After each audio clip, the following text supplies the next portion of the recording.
堂々から落としていくのか。いや、逆に今度は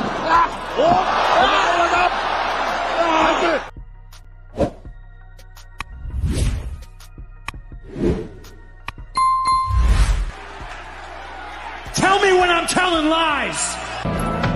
Let me in.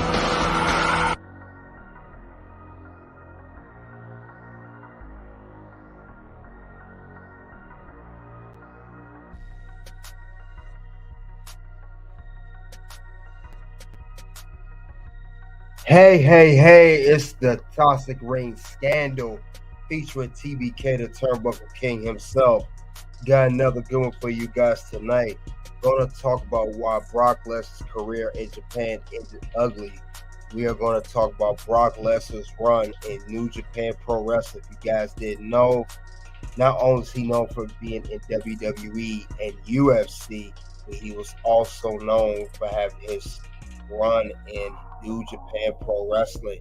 And he even went far as to being the New Japan Pro Wrestling World Champion. That's right, Brock Lesnar was the New Japan Pro Wrestling. He was in Japan for a while, guys. So that's crazy. We're going to talk about it. Now, this was after his run in WWE ended, but we will get into how he was in New Japan Pro Wrestling. He was in there approximately, I want to say, off and on for about 2 years before he made his return to the WWE, which was later in 2012. Now, there will be parts of his book that he had called Brock Lesnar Death Clutch, where he talks about his whole run, how he got to New Japan, and how that run went. And also we'll discuss how Kurt Angle, who he did wrestle, as you saw in the beginning, had matches in New Japan. He will talk about Brock Lesnar's run in New Japan Pro Wrestling. And then also I will react to the book and what Kurt Angle said, but definitely something we're going to talk about tonight. CeeLo Myers, salute, welcome to the locker room. We are going to talk about Brock Lesnar's run in New Japan. Now, first, we're going to talk about how he got to New Japan. This will be from his book, Death Clutch, that was published in 2011. And we will go about over that. And also, Kurt Angle will discuss his run in New Japan. So with that being said, let's air the dirty laundry. So I'll have that up for you guys in a second. Please bear with me.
Now, how many of you guys knew that he secretly met with Vince McMahon back in 2005 to try to go back to WWE, only to find out that he couldn't really go back? There was no deal that was going to go down, and he ended up going to New Japan.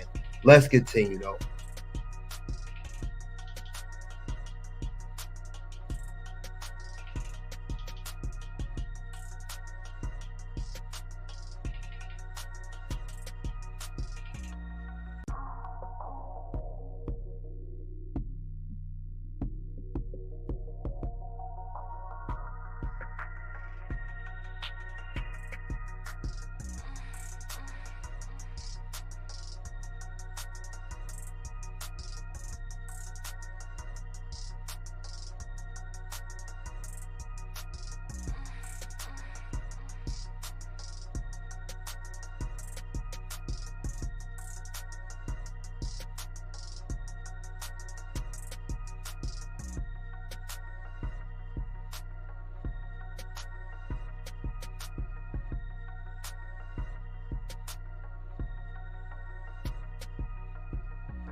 Wow, that is creepy. Why would John Laurinaitis want Brock Lesnar take off his shirt to show off his new, sword tattoo that he got on his chest? Wow. Wow. This is weird already. And I agree with Brock Lesnar. He was there 10 minutes and the meeting was already going south. Let's continue on. Brock Lesnar talking about his meeting with WWE and Vince McMahon, and also John Laurinaitis, and talking about from his book Death Punch.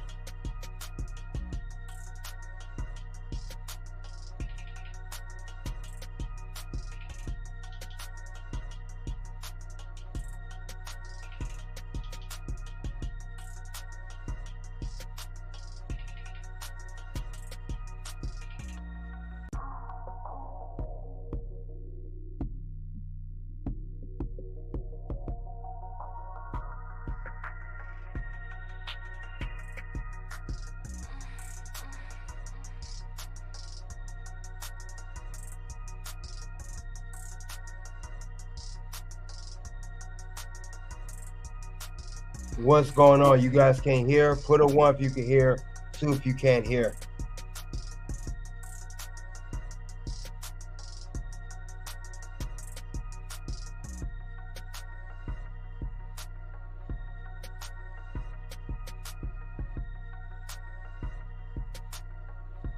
Oh, you know what? That's my fault, guys. Let me go back to where it was.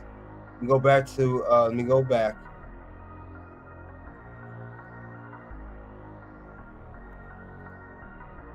All he had to do was be reasonable with me. If he wanted me back, he had that opportunity. If he didn't want me back, then I was just wasting my time so that Vince could look me in the eye and tell me how disappointed he was that I left. It was his decision, and it wasn't going to take long for me to find out which way the meeting was headed. Vince invited John Laurinaitis to join us in the meeting. Laurinaitis had replaced Jim Ross as head of the talent relations department, and Vince wanted him to sit in with us while we talked things out. I'm not one to beat around the bush, so I told Vince, right in front of John, that we were getting started on the wrong foot. I thought this was going to be mano a mano, I told Vince. Obviously, he had other ideas. Well, Brock, Vince said, setting the tone for the entire meeting, John runs talent relations, and I'd be disrespecting him if I asked him to leave this meeting. I'd be excusing him from a meeting that affects his entire department. All I could think of was, just get to the part about my deal. I'm not even here 10 minutes, and I'm already sour on the experience. Before we could talk about money, Vince and John had to play their little games with me. John started talking about the tattoo on my chest, and actually asked me to take my shirt off. Right there, in the middle of a fucking business meeting. And not just any business meeting either, but one where the people involved were trying to put a lot of bad blood behind them. There were issues that had had a lot of time to work themselves out, but both sides were still hot at each other. We're trying to find a way to work together again, to make money with each other, and the head of the talent department wants me to take my damn shirt off in the chairman's office so I can... That is creepy that John Laurinaitis wanted Brock Lesnar to take off his shirt to show off his new sword tattoo in the middle of an important business meeting of Brock Lesnar potentially come back. No wonder Brock Lesnar said that he felt, sour in the first 10 minutes. I mean, I would have felt weird too. These are strange dudes. Man. Salute Figure 4 TV. Yeah, they're weird, very, very strange guys. And this was back in 2005, guys. Remind you, this is Brock Lesnar trying to come back to WWE. So this was right before he went to New Japan. Let's continue on. That's creepy. John Laurinaitis, you weird, man. There's something wrong with you, man. Can show off my new tattoo? Screw that. That's when Vince stakes out his position and tells me I'll have to start all over again because I walked out of my first deal. Start at the bottom and work your way back up to the top, he tells me. That's the only way this is going to work. Vince wasn't talking about a push. He was talking payroll. I'd have to come back for a deal worth a lot less than I'd been making. The fact that I'd left on top meant nothing. Vince was offering me a rookie deal, and he knew it was a complete insult. It didn't matter that my value was still high, that I put over Eddie Guerrero for the title and Goldberg at WrestleMania. It didn't matter that I could be back on top in no time at all, or that I could be back drawing Vince big money with the right reintroduction, the right angle, even just the right promo. Vince wanted to bully me like he does everyone else, because most people who end up on the outs with Vince McMahon don't have a pot to piss in. Did you guys hear that? Man, Brock Lesnar was foreshadowing what people been saying about Vince right now, 2024. So Brock knew the deal back then. Let's continue on, and this will lead up to Brock Lesnar going to New Japan Pro Wrestling. They have to crawl back on their hands and knees, begging for scraps. Well, I had a ton of problems and a tattoo that symbolized the sword I felt I had at my throat. But I wasn't going to let anyone talk to me like I'm a piece of shit. Vince was talking to me like I was some low-life jerk-off who had nowhere else to go. What Vince never understood about me is that I am, at heart, still a poor kid from that farm in Webster, South Dakota. Yes, I lived the life of a rock star for a few years in WWE, but I knew I could be happy with my future wife no matter what I did for a living or how much money I made. If I had to drive a truck for a living, I'd be one happy, hard-working truck driver, married to the woman I love, and satisfied with myself because I never let anyone talk to me the way Vince did in that meeting. He could have had me back, almost 100% on his terms, except with just a little concession about the schedule. And he blew it. I walked out of Vince's office and headed for the airport. Rena asked me on the phone if I had decided anything. Yes, I told her. I decided I don't want to go back to work for Vince McMahon. What I didn't tell her is that I also decided right there and then that I was going to find out what the Inokis were willing to pay me to wrestle in Japan. Brad Ringens had been working with New Japan for about 19 years, so I made sure I got him in on the deal. With Brad on my team, I had the perfect person to smarten me up to the Inokis' way of doing business. I knew going to Japan could be a big score, but I also knew I was going to have a good strategy to get that kind of money out of the Inokis. I also knew Vince McMahon was going to do everything in his power to stop me from making a living. Brock Lesnar versus WWE. In January 2005, about 9 months after leaving WWE, I went to Japan with Rena and Brad. I wanted to see exactly what opportunities I had waiting for me over there, but I had to be very careful not to do anything that would get me sued by Vince McMahon. My lawyers and I decided it was best for me to pay for my own plane ticket and sit in the front row. Did I know that this would only drive my price up with New Japan? Of course I did.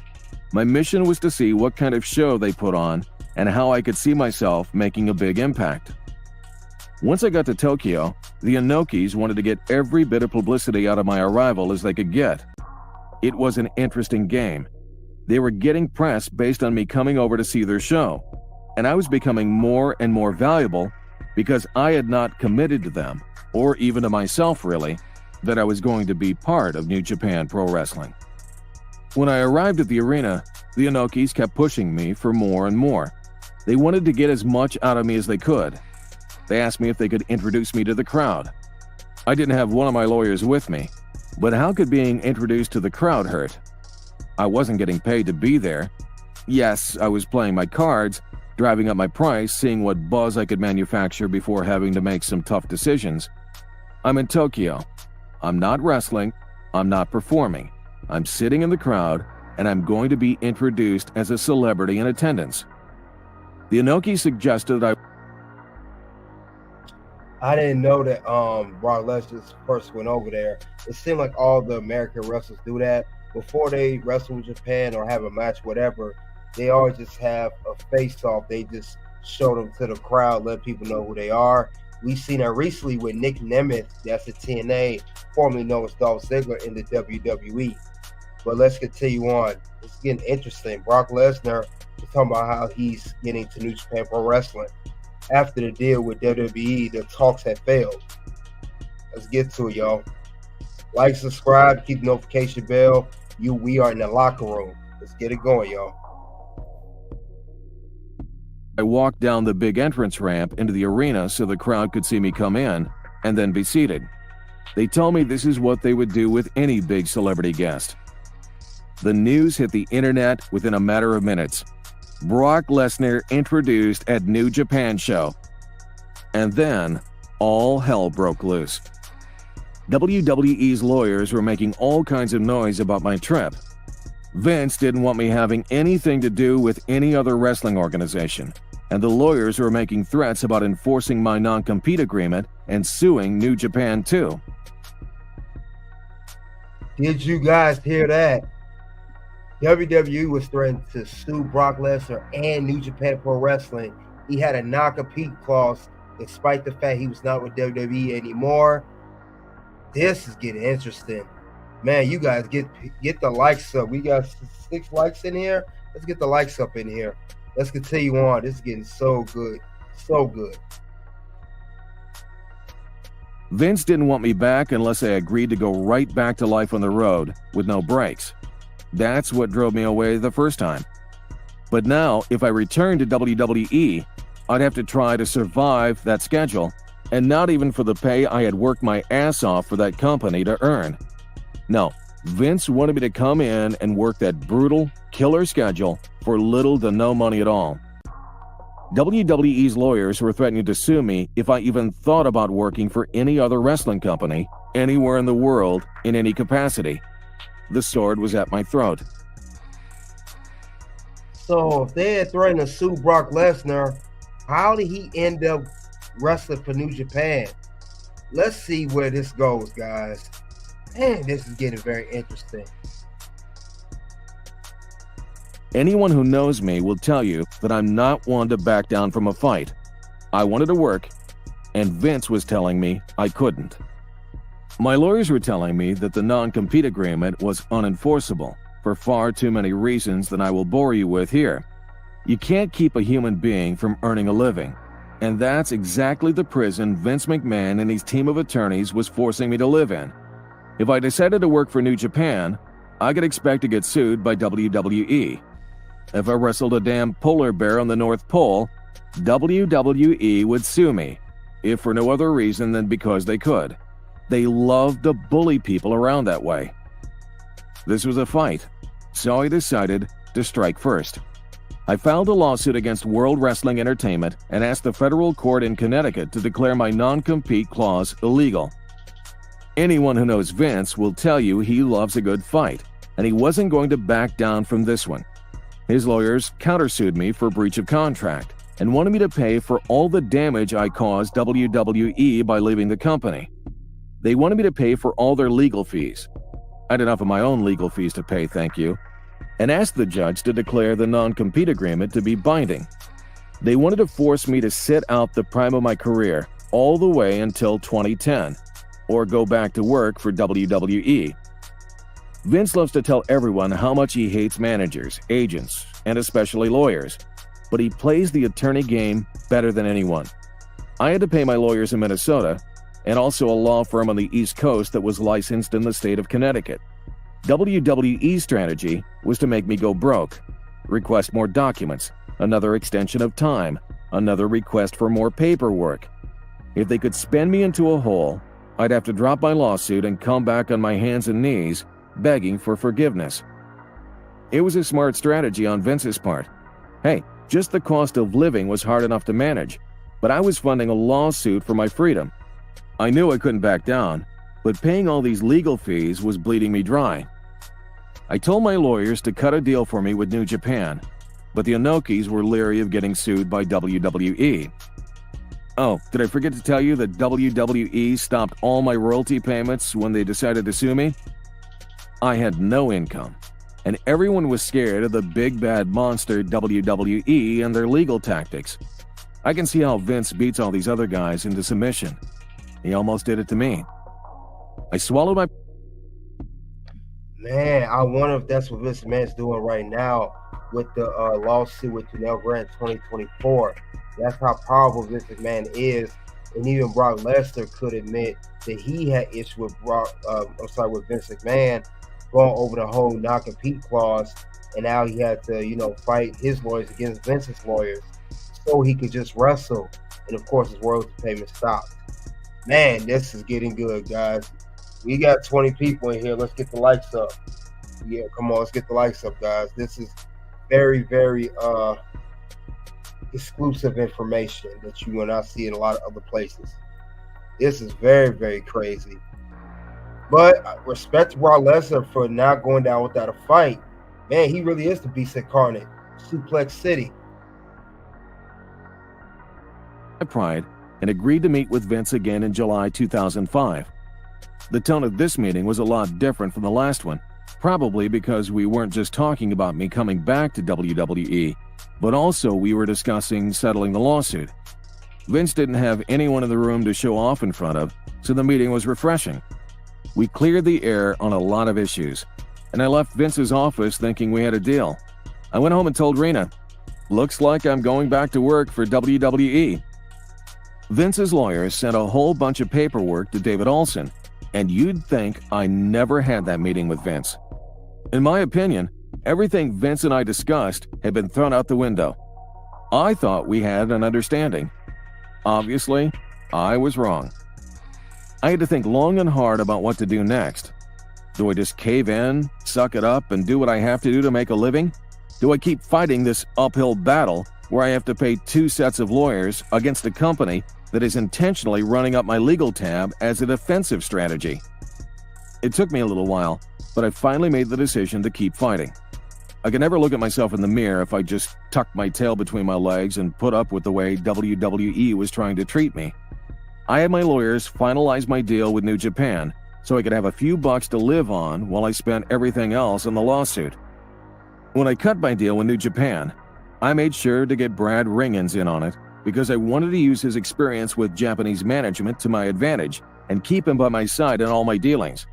Plus, I figured going to Japan would be a great experience. I'd pick up some excellent coin, eat some fresh sushi, have some good times with Brad, and deliver a great big fuck you to Vince. That's how I entered the world of Japanese professional wrestling. New Japan Pro Wrestling. My first match in Japan was a triple threat match against Fujita and Chono on October 8, 2005. It really didn't matter who they put in the ring with me. I knew the Japanese crowds were looking for a monster heel. They wanted someone they could ooh and awe about, and I was going to be that guy. I was happy to be working and making money again, but my whole time there, I was waiting for bad news to drop at any moment. That's the mind game a lawsuit plays with you. As soon as New Japan started advertising my first match, the WWE lawyers tried to stop me from appearing. They threatened New Japan and claimed they were going to get an injunction to prevent me from doing the match. Right up until the time I stepped on the plane to Japan, I was actually expecting my lawyers to call me on my cell and say, "Go back home, Brock. WWE pulled such and such legal maneuver and the match is off." Lucky for me, WWE's lawyers were full of shit. WWE never sued New Japan, and they never got an injunction to prevent me from working my scheduled match. But that wasn't the end of the hassle. I was scheduled to wrestle on a couple of shows in Japan in December, and then go back to work their big annual show on January 4th, 2006. I thought all of the shows would go off without a hitch, because while the WWE's legal dogs had barked a lot, they had shown themselves to have no bite. They made all these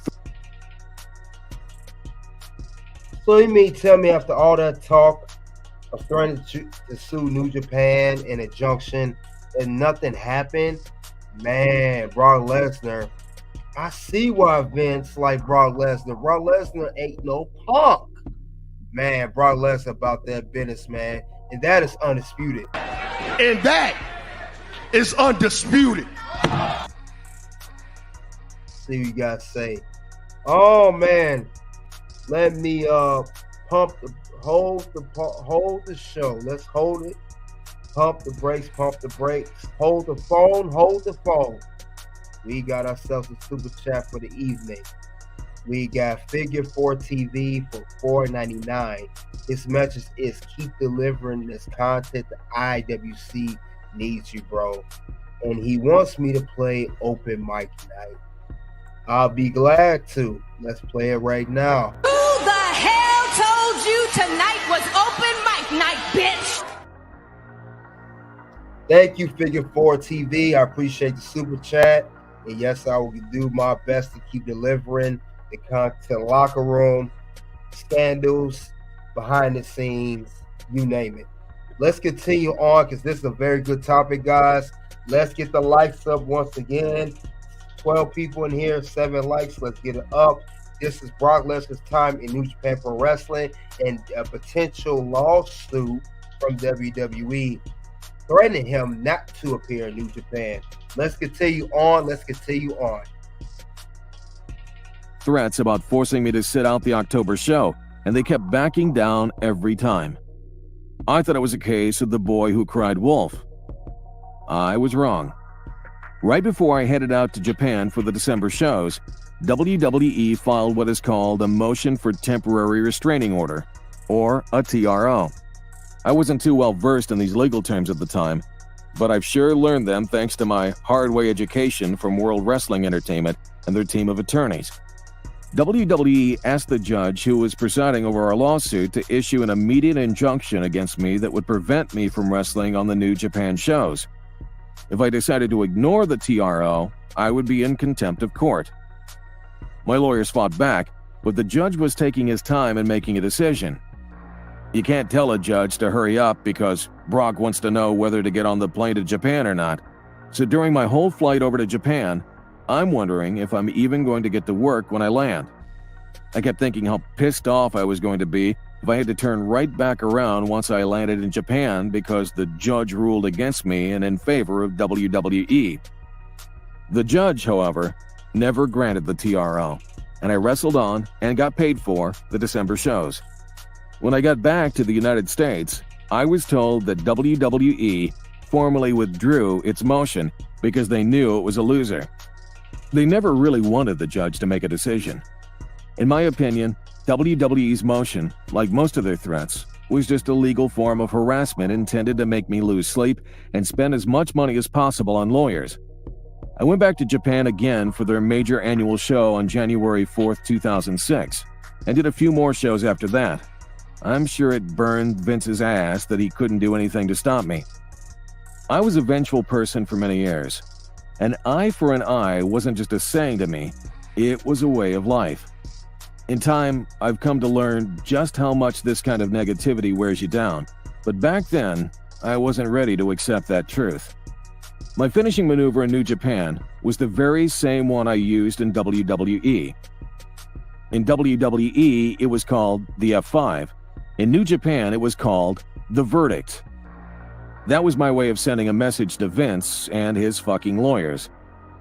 I planned on kicking WWE's ass in court, and I wanted the world to know I was still a top dog whose bite was every bit as bad as his bark, if not badder.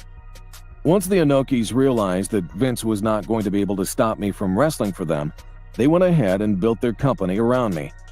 We were off to the races, and before anyone knew it, I beat Fujita and Chono in a triple threat match to win the IWGP World Heavyweight title. One of my old coaches used to tell me that 80% of the things we spend our time worrying and having nightmares about never actually happen. We spend so much of our lives racking our brains about things that will never materialize. It's all such a waste of valuable time. But I'll be the first to admit I didn't understand this until I got into UFC and focused on the truly important things in life. Back when I had to travel all the way to Japan just to earn a living, the sword was still at my throat, and it was tough to have a positive outlook on anything. With all that negativity around me, it didn't take long for me to get back on that vodka and Vicodin kick. Brad called me the other day to ask about this book, and he was reminding me of a match I had with a Japanese wrestler named Nakanishi. Brad thought it was one of the best matches he ever saw me fight, and we both remembered that I was half shooting on the poor guy. Unfortunately, that's all I remember about the match. Brad remembers so much more about it. But when you're poisoning your system with pills and alcohol, your memory is one of the first things that gets affected. I can come up with a lot of reasons why I got back on that drugs and booze train again, but they're all excuses. My back was killing me at the time, and I was in constant pain. I went into the hospital for an MRI and found out I had ruptured 2 vertebrae, which meant I was flying across the world to wrestle with a broken back. The doctors were telling me my situation was serious enough that they were strongly recommending surgery. No thanks, not for me. I knew too many athletes who had back surgeries and never recovered. I was going to get through it on my own. But that's a lot easier said than done. I was having what is called strong style matches against all the top guys New Japan had to offer. In WWE, everyone performs a very safe style, or as safe as professional wrestling can be, given that the company is built on the name entertainment. In New Japan Pro Wrestling, the wrestlers go out of their way to try to convince the audience that pro wrestling is still somewhat for real. The office actually encourages the wrestlers to go out there and beat the hell out of each other. If someone gets hurt, it's considered good for the business. I didn't mind wrestling strong style, but doing it with 2 ruptured vertebrae was just plain stupid of me. I'd get back into my locker room with Brad and just collapse from the pain. I wasn't about to let anyone know how I was really feeling, so the only way to mask it all was to swallow more Vicodins and wash them down with more vodka. I'm so blessed that I'm alive to tell this story, because there are a lot of people who went through the same thing as me who aren't around today. Thank God I woke up one morning and decided that enough was enough. I knew if I kept on living this way, I would just one day stop living. Eventually, the odds catch up to you. There's no escaping the inevitability that something will go wrong, whether it's choking on your own vomit while you're sleeping or falling down while you're all fucked up and smashing your head. There's too many ways to fuck up when you've dulled your own senses to the point that you're numb to everything. So I just stopped. Cold turkey. I didn't stop because I went to some WWE-sponsored rehab. I didn't stop because I went into therapy or counseling or anything like that. I stopped because I wanted to see my daughter, Maya, grow up, and I knew I wasn't going to be there for her if I kept going in the wrong direction. My timing couldn't have been better. The Inokis were having a lot of internal problems with their company, and I knew that New Japan was on a downswing.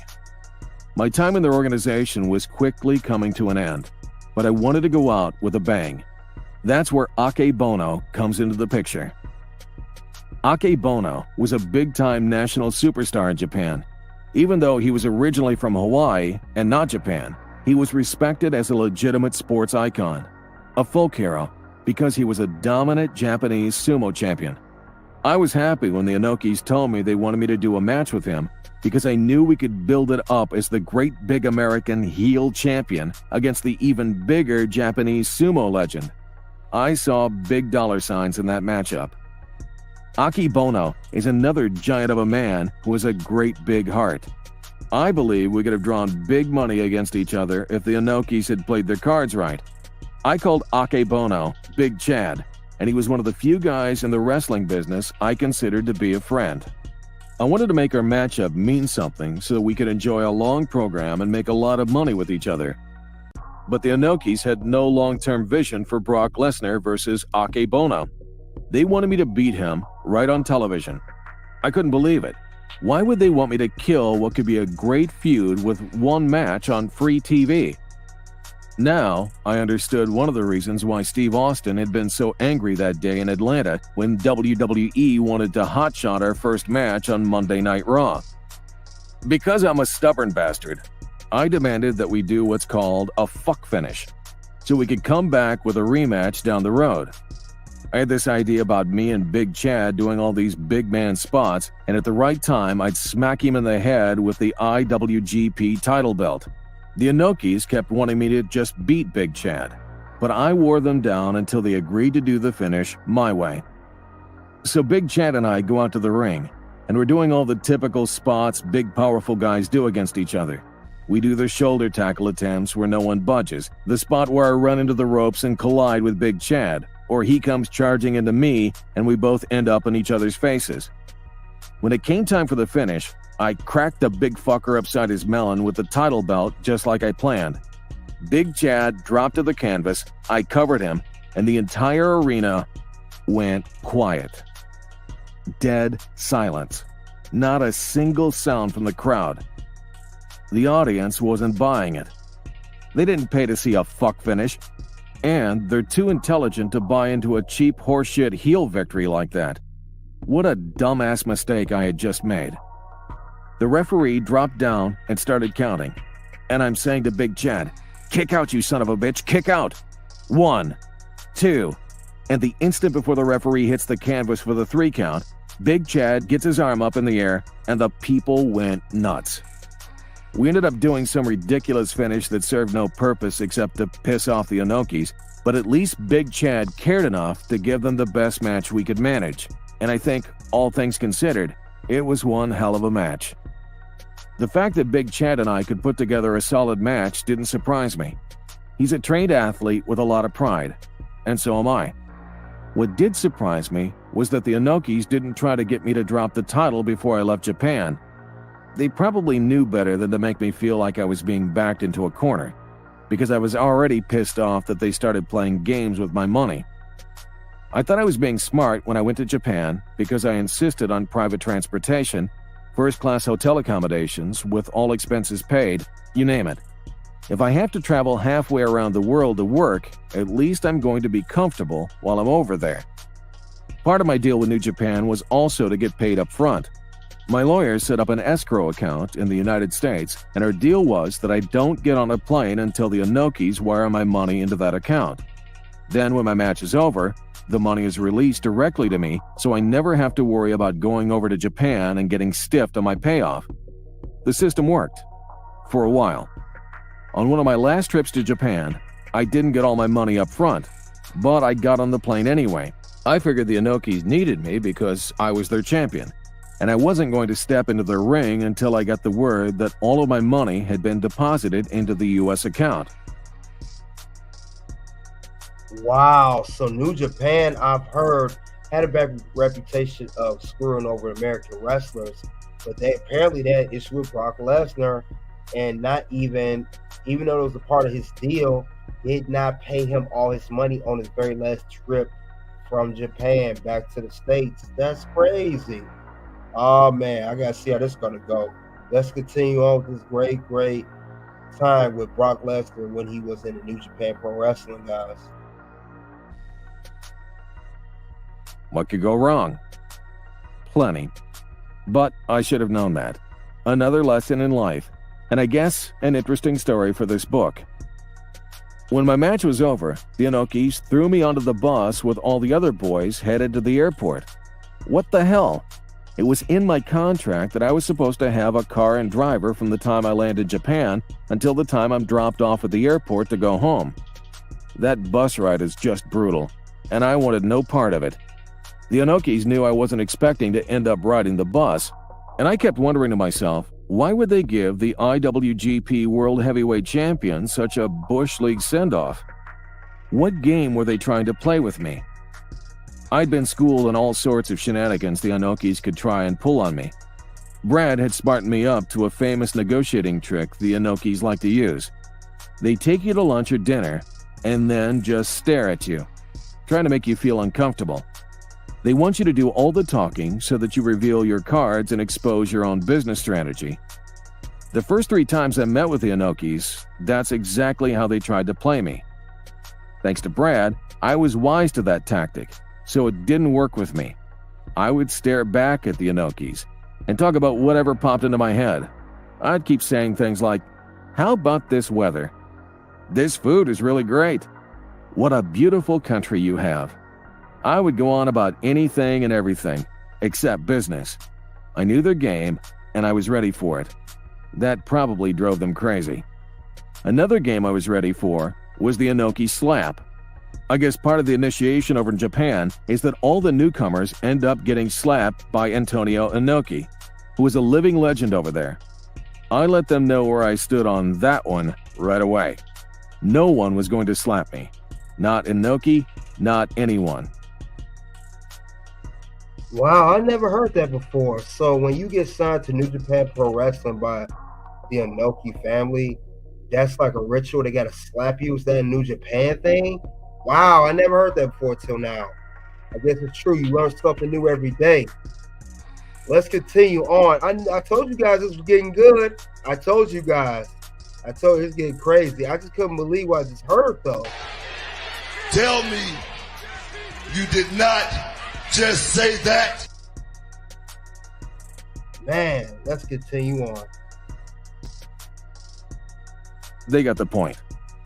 But when they threw me on the bus with everyone else, I looked over at Brad, who had seen it all in Japan. Even he didn't know what was coming next, so we knew to be prepared for anything. When we got to the airport, Simon Inoki comes up to me and says in this soft-spoken, respectful tone, "Mr. Lesnar, you should leave the title belt with me, because we want to polish it up for you and fix the rhinestones so that the belt looks very nice for you when you come back to Japan." The Inokis had to know there was a chance I wasn't coming back, so that meant there was a possibility that they were going to ask me to turn over the title belt. I was one up on them, though, because I had the title belt buried all the way at the bottom of my suitcase, and you can just imagine what my grip on that suitcase must have been like. I was holding on for dear life, because they still hadn't paid me, and I wanted to keep their title belt as an insurance policy. Are you kidding me? Brock Lesnar did not get paid all his money before he left Japan, and then they try to play him even worse by keeping the New Japan, the IWGP World Heavyweight Championship. Man, I heard some bad things about Japan, but this really takes the cake. This is not good. You guys are on the list for this already. You just made the list! Let's continue on. This is, man, New Japan, you guys are foul, man. As long as I had possession of the IWGP Heavyweight Championship belt, I knew they would find a way to come up with the money they owed me. As polite as Simon was to me, I was even more polite to him. I thanked him for the offer to take care of the belt for me, but told him that I was planning on polishing it myself back home and that I was going to make the rhinestones look nice for the New Japan fans. Always trying to stay one step ahead of everyone, the Inokis must have anticipated my response, because Simon had a couple of the New Japan wrestlers with him. It looked to me and Brad like they were going to try to strong-arm me for the title belt. Wow. They was about to try to rough Brock up. If Brock did not hand over the IWGP Championship, they had their boys. I wonder how did Brock respond to this. Man. Constant O'Hara, welcome to the locker room. You said, wow, what is this? This is Brock Lesnar's book, Death Clutch. It was back in 2011. We are discussing how Brock Lesnar got to New Japan and his time in New Japan Pro Wrestling.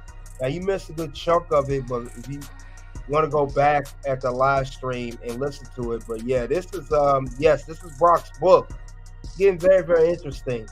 And I will respond to the rest of this, and also we'll talk about what Kurt Angle had to say about Brock Lesnar's time in New Japan, because you know Kurt Angle was over there with Brock at that time as well. But yeah, please check it out. Very, very interesting. And like I said, this is about his time in New Japan from 2005 to 2007, off and on-ish. But very interesting. It'll be a lot you want to listen to in this audio, from this book.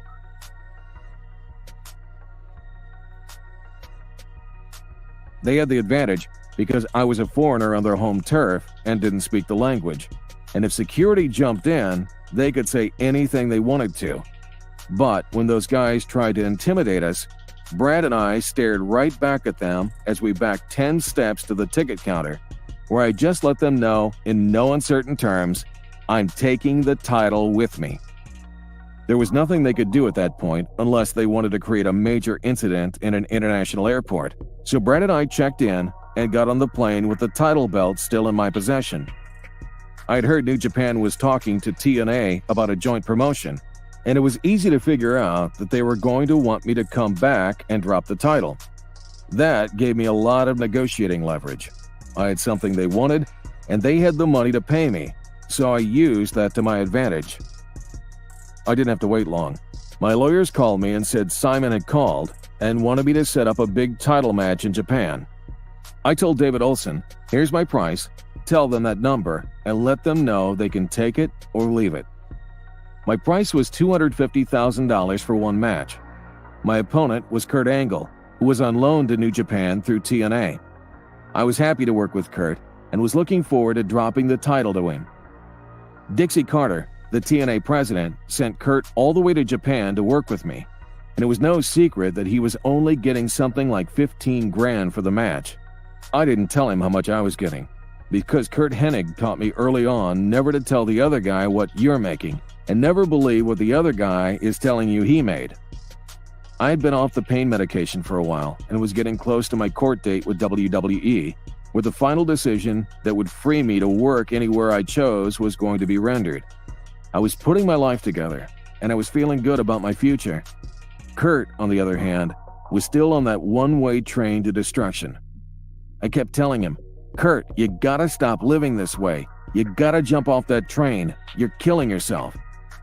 He didn't listen, because from where I was sitting, it looked to me like Kurt had fallen into the trap of being in denial. He kept saying to me, I'm fine, Brock, I'm fine. I'm okay. I'm really fine. And then he'd repeat the same things he just said 5 minutes earlier without realizing what he was doing. We talked about our futures, and Kurt was pushing how we should both go to UFC and make a big payoff fighting each other for real. The sad thing is that Kurt really believed it was a possibility for him, but I knew better. There was zero chance Kurt could compete in the UFC in the kind of condition he was in. I kept thinking, how does he think he will pass the physicals? I hate saying this, but I don't think Kurt will ever escape the pro wrestling lifestyle. He was pretty far gone in Japan, and he's even deeper into the lifestyle now. I feel for him. He's lost his first wife, his kids, and the only thing he has is his identity as a professional wrestler. Kurt just got married again recently, and he and his wife just had a brand new baby. I really hope he finds some peace and happiness, but I wouldn't bet on it, because some people can jump off the train before it's too late, and some people can't. Kurt Angle is one of those who will ride it to the bitter end. As I promised I would do, I dropped the IWGP title, passing the torch to the new champion. That title no longer meant anything to me. I was hoping, just maybe, it meant enough to Kurt to be a world champion again that he would evaluate his life and change at least some of the ways he was killing himself. When I did that match, I was sure that I would never have to lace up a pair of wrestling boots again, with just one exception. In the back of my mind, I knew that when I became a big enough commodity doing something else in life, there would always be a big payday waiting for me when I decided to come back for one big event, one big night, one big match. But that was looking far into the future. Nothing could happen until I wrapped up my lawsuit with WWE. Brock Lesnar versus WWE. WWE versus Brock Lesnar. I had spent a fortune fighting against a big, publicly traded company that had unlimited resources. WWE did an excellent job making me spend a ridiculous amount of money fighting for the simple right to go out and work for a living. But the day of reckoning was at hand. In February 2006, the judge ordered us to enter into what's called mediation, which is an attempt to settle the case before a trial in front of a federal magistrate in Bridgeport, Connecticut. If we were not able to reach a settlement, the judge would finally decide the motion I had filed nearly a year earlier to have my non-compete agreement declared to be a worthless piece of shit. WWE was running out of ways to delay that from happening. But what was I going to do once I was a free man? The mediation was scheduled for the day after the Super Bowl, so David Olson and I flew in and caught part of the game in the hotel bar. We got up the next morning and headed for the courthouse, and I wasn't holding out any hope that WWE would accept any settlement because Vince McMahon wasn't going to allow me to show that his non-compete agreements were unenforceable. WWE claimed that my demand for freedom was outrageous. I thought WWE's offers were insulting. We kept going back and forth, and I just wanted to walk out and go home, but the judge had ordered us to hash things out this way, so we finally worked out the outline of a deal. Settling the case was the right move to make, because if it came to trial, and even if I won in court, there would be appeals and more delays, and I just wanted to be done with it all and move on with everything. WWE was motivated to settle because they didn't want a public court declaring their non-compete clauses to be illegal.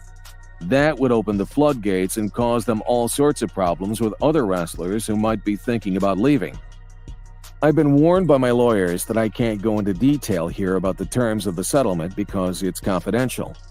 What horseshit. I made some compromises, and so did WWE.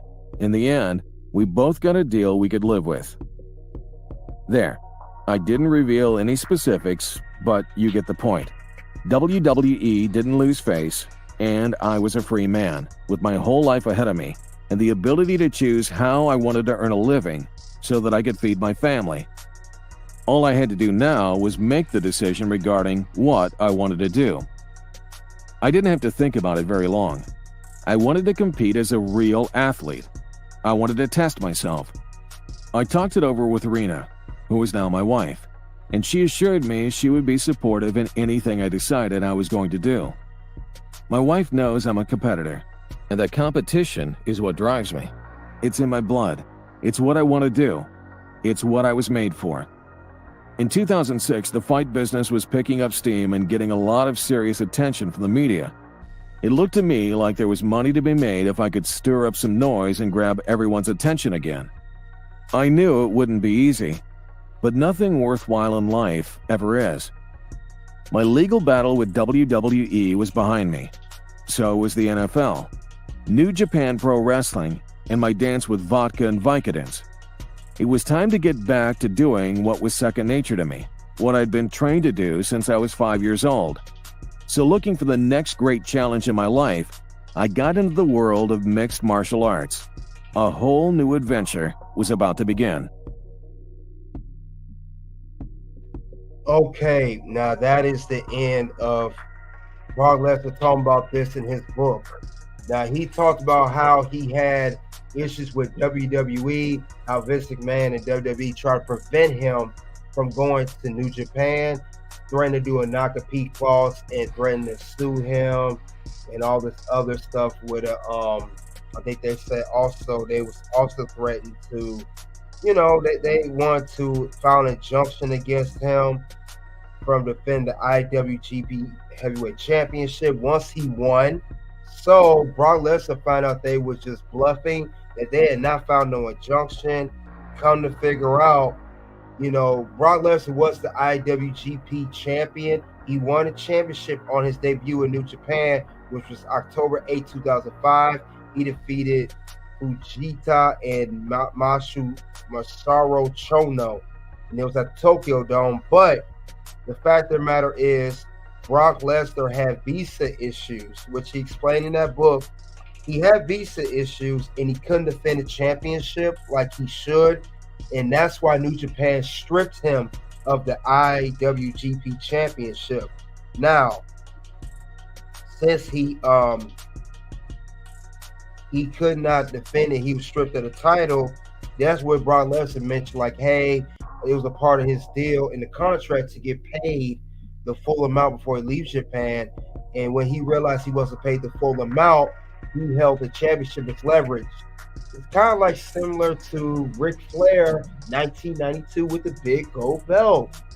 Fast forward, it's similar to that situation, just in New Japan. And they even try to trick Brock Lesnar into saying we'll shine it up with rhinestones, make it look good. So because they knew Brock Lesnar, that would be the last time being in New Japan if he had gave up the belt. And they even try to strong arm him by getting his, some New Japan fellow guys along with them. And Brock Lesnar said him and his boy Brad led to the ticket gate. They stepped 10 feet back, and ain't nothing they could do at that point. And Brock Lesnar came back to the Fed Championship for this amount of $250,000 to come back since he was holding on to the championship. As Brock Lesnar, that was his insurance to make sure he got his full amount, because he was never fully paid. And it was against a loner from TNA, his old rival, WWE Hall of Famer Kurt Angle, who was only paid $15,000, and that's how he lost the IWGP Championship. And that was his last professional match in professional wrestling, and also in New Japan before he came back to WWE later in 2012. But yeah, this is crazy. Brock Lesnar that's crazy. He's going through heat with New Japan, and he had heat with WWE, and he was on Vicodin and vodka. Brock Lesnar went through a lot. No wonder, like you said, no wonder he's still alive. Thank God he still is. Figure 4 TV had a question, so it's illegal. Yeah, the way they did the non-compete clause, it was illegal, because I think this is why Vince McMahon switched it to the 90-day non-compete clause. Remember, Brock Lesnar left WWE back in 2004. And this was a year later after that. How could someone have a non-compete clause for a year? And like you said, he had to find a way to survive and make a living for himself so he could feed himself and his family. And that's the only way he could wrestle to do that, was go outside of the States, going to New Japan, even though the New Japan, his career there and his run was ugly and not the best experience for him. But that is Brock Lesnar talking about this in his book, Death Clutch. If you guys, I may even consider doing books like this even on a Thompson Ray scale, because I do books like this on my other channel, Red Carpet Ring. Check that out. But this was just to talk about, because there's no interviews about it, to talk about Brock Lesnar's run in New Japan and also his legal battle with WWE at the time. Now, fast forward, we got Kurt Angle talking about this on his podcast, The Kurt Angle Show. He's going to talk about his time with Brock Lesnar in New Japan, and also Kurt Angle had exclusive too. He even talks about Brock Lesnar not wanting to do the job in New Japan. So guys, bear with me. Give me a couple minutes. We're going to get that interview of Kurt Angle talking about Brock Lesnar, his run in New Japan. Give me 1 second and I'll get that up.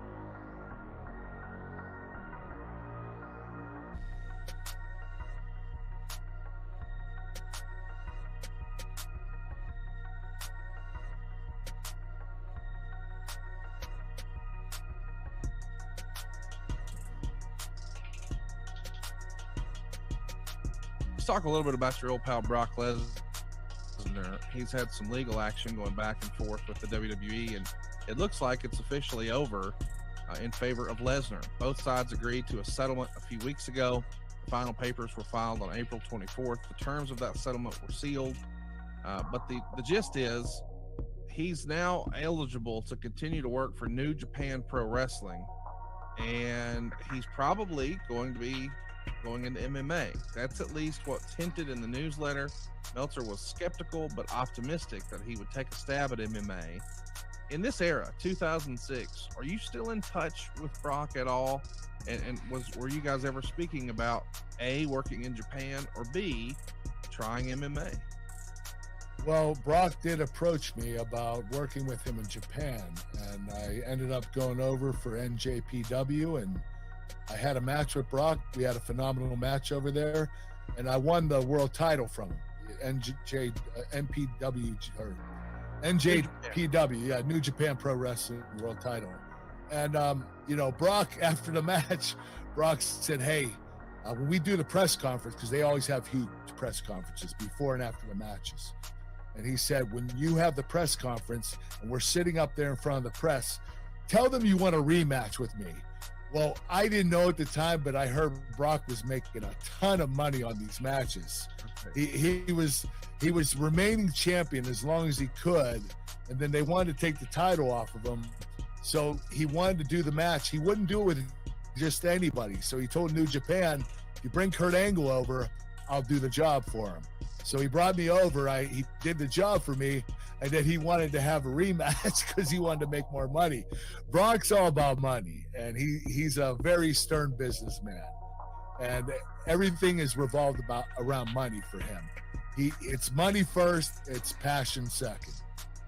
It's funny that we're talking about him and his approach to the business, because I feel like a lot of fans were hinting that maybe he's going to make a run back in the UFC, or maybe he might have even shown up at this prior year's WrestleMania.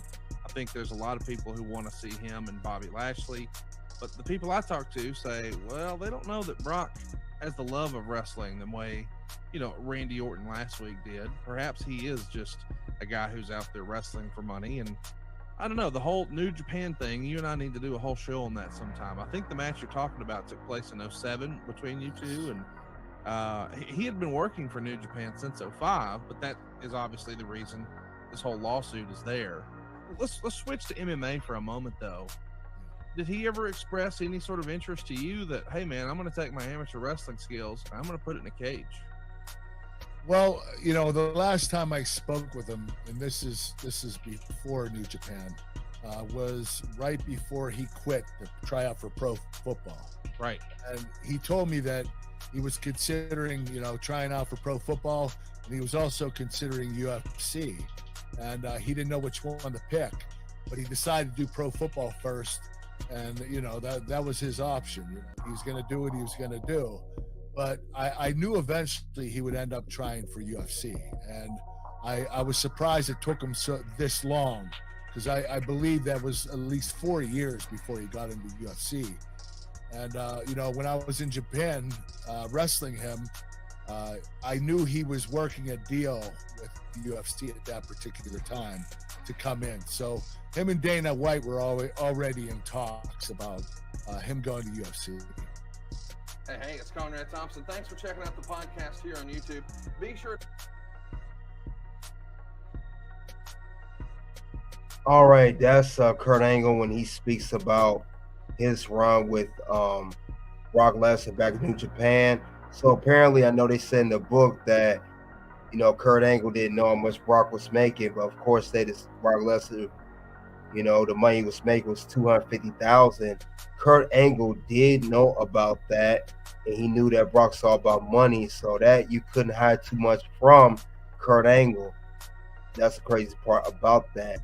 And they had their match as stated in the book, and what Kurt Angle mentioned, where Brock Lesnar would do the job and let Kurt Angle become the new IWGP champion.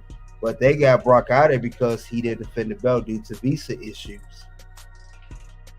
because he had trouble traveling, and they knew that Brock was going to be that long. And I think personally, New Japan didn't want to deal with Brock anymore because ongoing battle with WWE at the time, and New Japan probably feel like they didn't want to get in the middle with that either. So, you know, you never know. Let's see what's came in. MRKJ408 said, "What's up, champ? Salute to you. Welcome to the locker room." Kurt Angle had another part of the interview. Now he talks about with Brock Lesnar not wanting to do the job.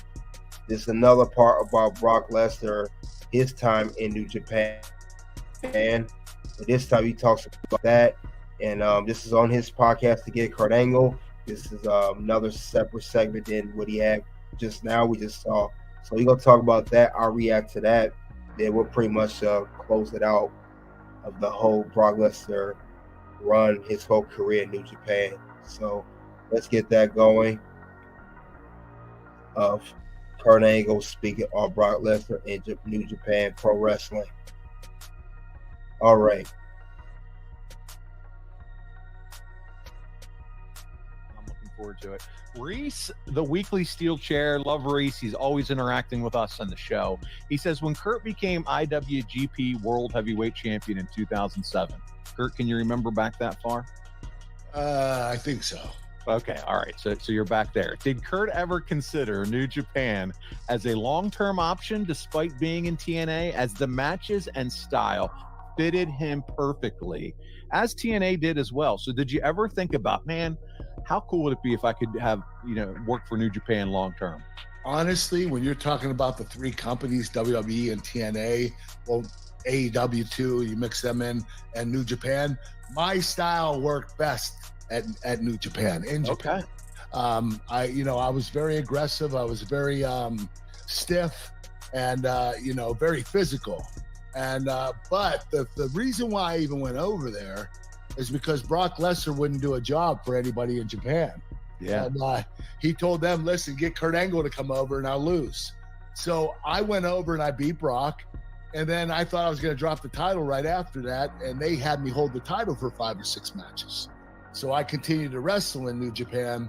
And eventually I dropped it to, I think, Nakamura. You fought Muta, didn't you, over there? Muta, I did Nagata, Tanahashi, Nakamura. Jeez, dude. Yeah. I saw a clip of you and Muta on social, and it was, the back and forth between you two was incredible. Yeah, we had a good one. He for his age, he still was a badass. I mean, he was. You two really were good. going. Yeah, that was cool. I would love to, somehow, some way, get some viewing time with you with some of those New Japan matches.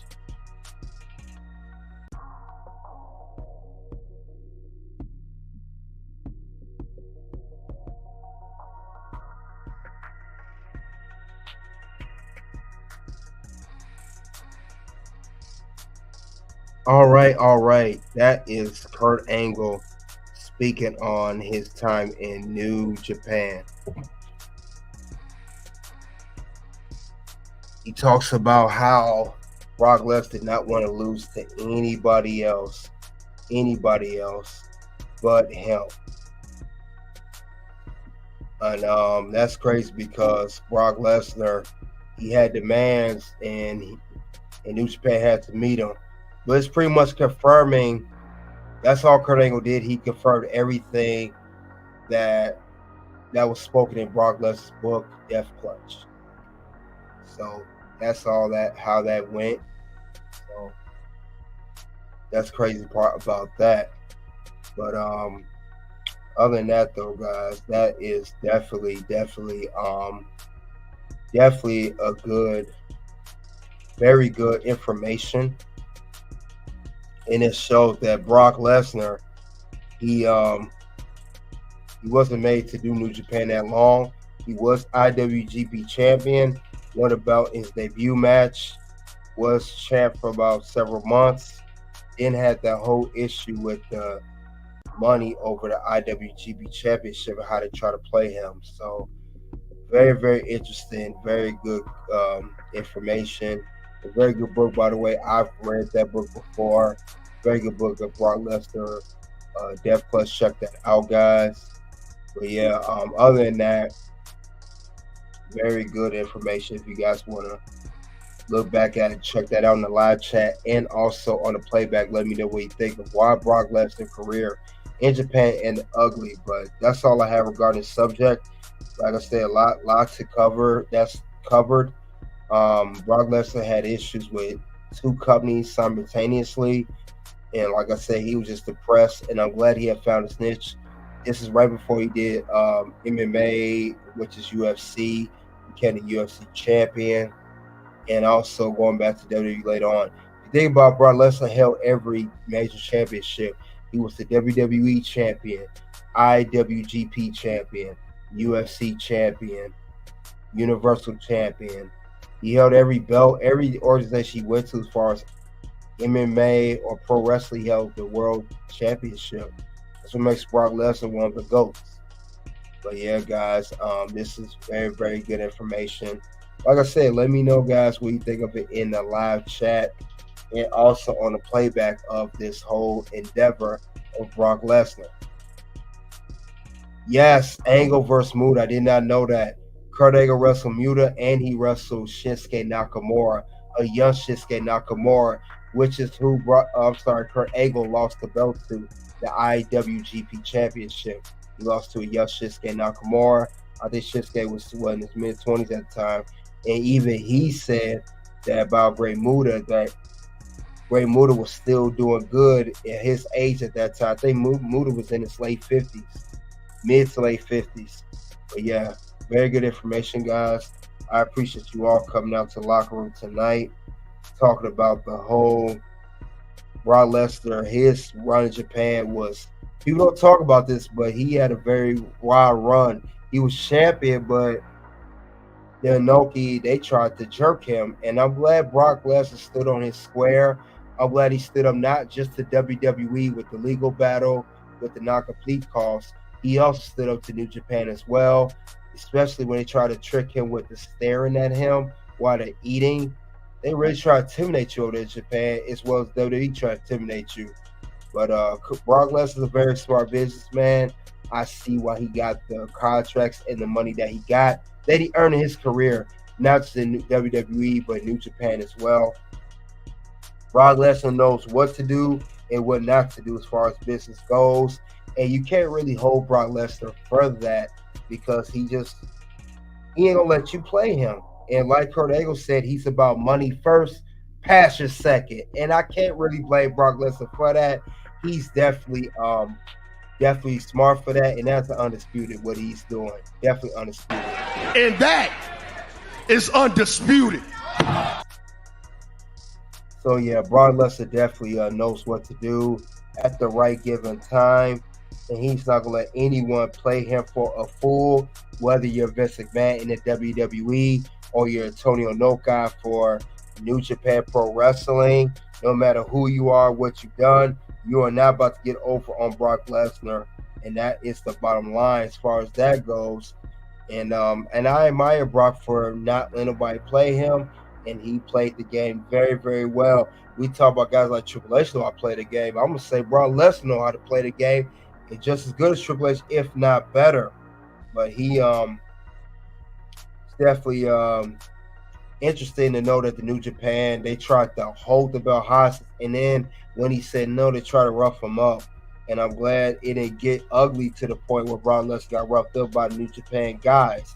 I'm glad it come down to that. I'm really glad it didn't. So Brock Lesnar, he's definitely smart. He knows what to do and what not to do. And you can't really blame Brock for that. Can't blame Brock for that at all. He's going to always do what's best for business, no matter what organization that he's in. Like I said, one thing, he tried to take his title off him, and he won't let you just do that. So shout out to Brock Lesnar, and shout out to him for telling his truth and not letting nobody play it for a fool. Definitely shout out to Brock for that. Soon two videos will pop up for Toxic Reign. First video will be why Lita is frustrated with the drama. Second video is when Ed spoke on a love triangle. Until then, it is OUT.